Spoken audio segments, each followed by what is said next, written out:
And that's it, all in. And ready. They're off. They race over 7 furlongs. Italy with the white cap is the slowest of them away.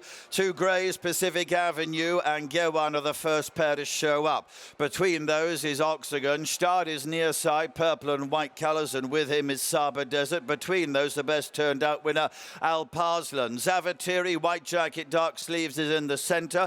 Distant Storm is on the right-hand group, all blue colours. He's the back marker of the quartet there. And Italy is sort of down the centre, purple jacket, a white cap at the rear of the field. So they move on down towards the final half mile of this 150th running of the Darley Dewhurst, with Pacific Avenue to Saba Desert towards the right in company with Alparslan. Gewan in the centre. Oxygen is with those. Gstaad is now further back. He'll be about 5th at this stage. Zavateri is level with him. Extreme right, Distant Storm has been switched towards stand side. Italy has always been at the back of the fields, a couple of lengths behind them. 2 furlongs to go. Gewan is still the leader. 2 Oxygen in second position. Alparslan trying to get through. Gstaad between those. Zavateri in the centre. Gewan still leading. Distant Storm in the blue jacket against the stand side running rail. Gstaad is getting organised now, but it's still Gewan and James Doyle in front. Gstaad is trying to get to him in the dying strides of the Darley Dewhurst, but it's Gewan who wins.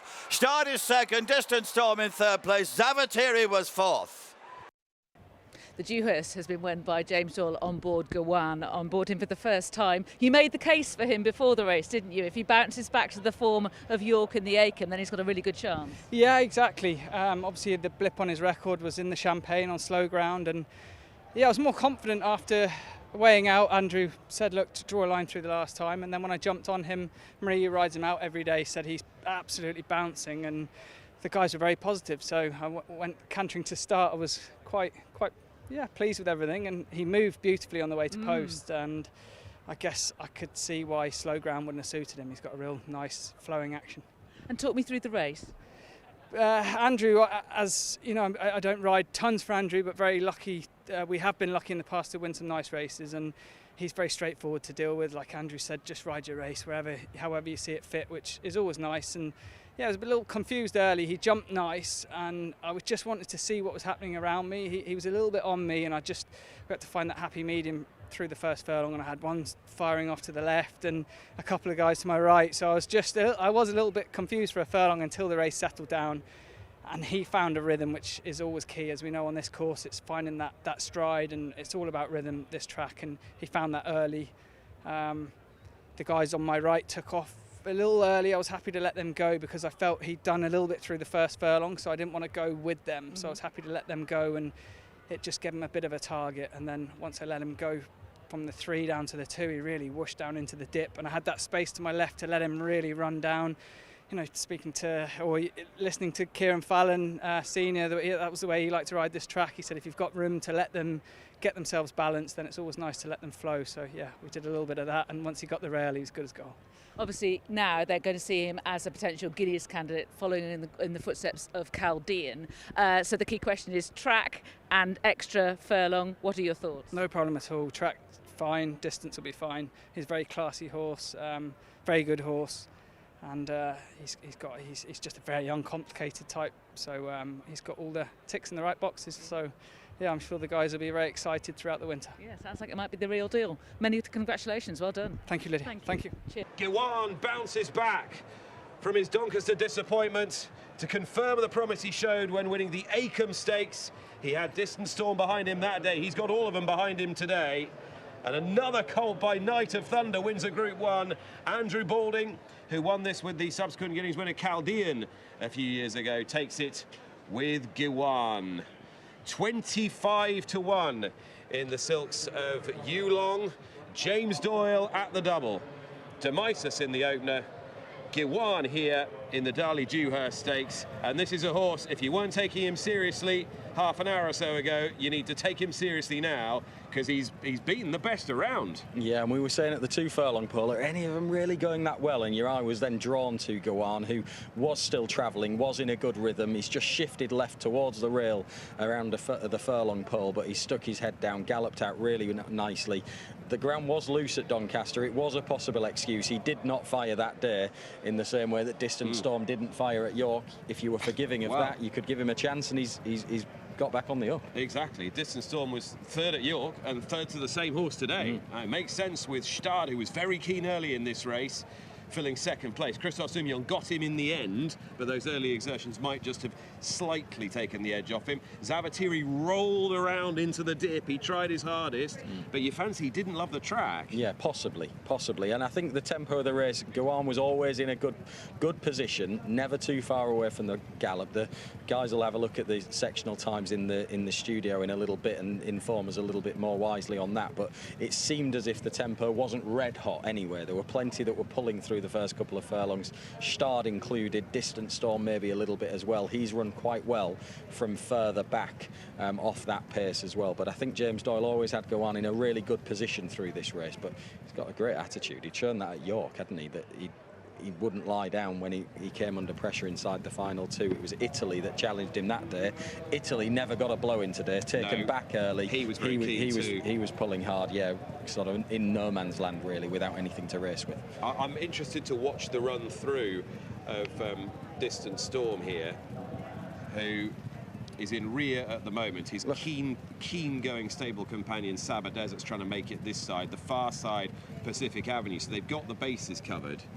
You just look at how Gstaad is racing in this part of it. I mean, from the sort of after a furlong to pretty much halfway, he is taking a real strong grip, isn't he? And we said it about Alzanati a little bit earlier on in the afternoon, that he's done incredibly well to finish off and still see out his race having pulled like that, and the same goes for Gstaad. Just watch Distant Storm. Buick manoeuvres towards this near side in the all blue of Godolphin.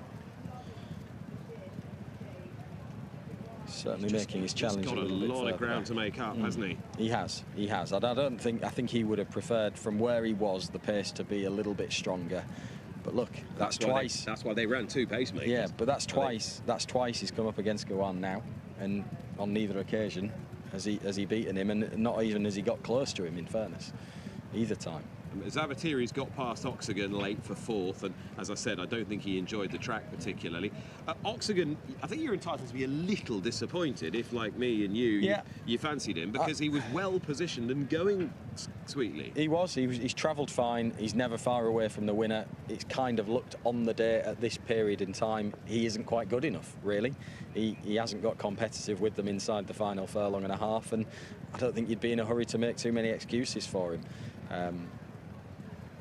Others in behind do have their own excuses, be it because of the track or the tempo of the race maybe not suiting them, and I do think Gewan has been given a perfect ride from the perfect position through the early part of the race, but like our last winner Hankalo, he seems like a pretty easy horse to handle, doesn't he? You can put him wherever you want, he settles well and he gives himself a chance. Well, he gets them in all shapes and sizes and all hues as well, Night of Thunder, but whether they're bay, chestnut or grey, they can all run a bit, it seems. Yet another win for him, and Gewan gives Andrew Balding his second Dewhurst in 3 years after the victory of Chaldean, who went on to win the following season's 2,000 guineas after that mishap in the Greenham, and I mean, that's clearly going to be the target. I would venture to suggest that 20 to 1 is an absolute insult for a perfectly fair Dewhurst winner. I think that's got to be correct, to be honest. I mean, he's a horse that's obviously been overlooked today, and that anti-post slip suggests that he's been overlooked for the Guineas as well. Dewhurst winners, as we know, they're going to be likely to be strong contenders for a Guineas, and he's only been beaten once, and I think it's fair to say there were probably genuine excuses at Doncaster. It's the same route as well. Chaldean went from the Acomb, didn't he? Came and won the Dewhurst and then won the Guineas. The trainer's done it before. The jockey has had a really fine few weeks with the exploits of Fallen Angel, Demisis today, now this horse today. This horse was bought as a 2-year-old for less than he'd been bought as a yearling as well. He went to the Breeze Up sales, and he'd been 100 grand yearling, went for 80 at the Breeze Up sales, and obviously he's turned into a star. Yeah, he's very smart, and he's got strength too, and tenacity. He's quite a well-developed horse, isn't he, for a 2-year-old? He's got size, and looks like a horse that will train on, no problem, and the mile won't be a problem either. Well, Tom, at the moment, the one slip we've been given says Gewan 20 to 1 from 50 to 1 for the Guineas. I can't imagine that's going to last too long, because you know for sure what his target's going to be, and you know the trainers followed the route before and not that long ago.